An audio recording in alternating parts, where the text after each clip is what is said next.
April 4.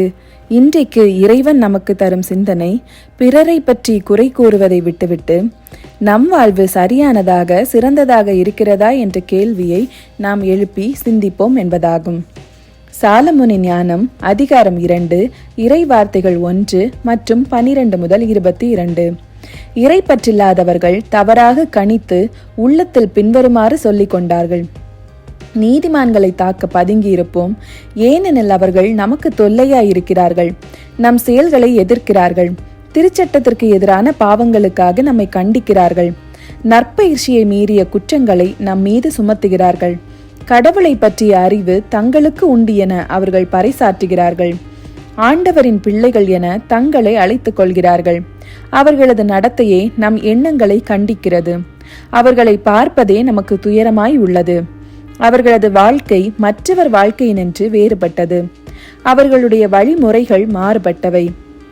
இழிந்தோர் என நம்மை அவர்கள் எண்ணுகிறார்கள்.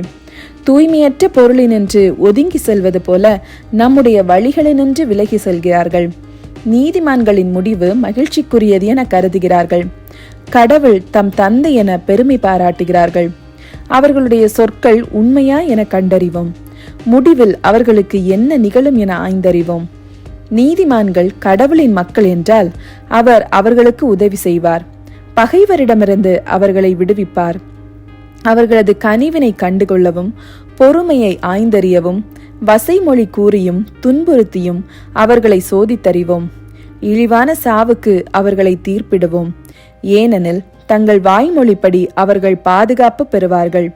இறை பற்றி இல்லாதவர்கள் இவ்வாறு எண்ணி நெறி தவறி சென்றார்கள். அவர்களின் தீயொழுக்கமே அவர்களை பார்வையற்றோர் ஆக்கிவிட்டது. அவர்கள் கடவுளின் மறைவான திட்டங்களை அறியவில்லை.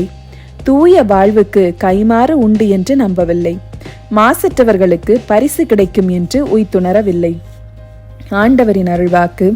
இறைவனுக்கு நன்றி.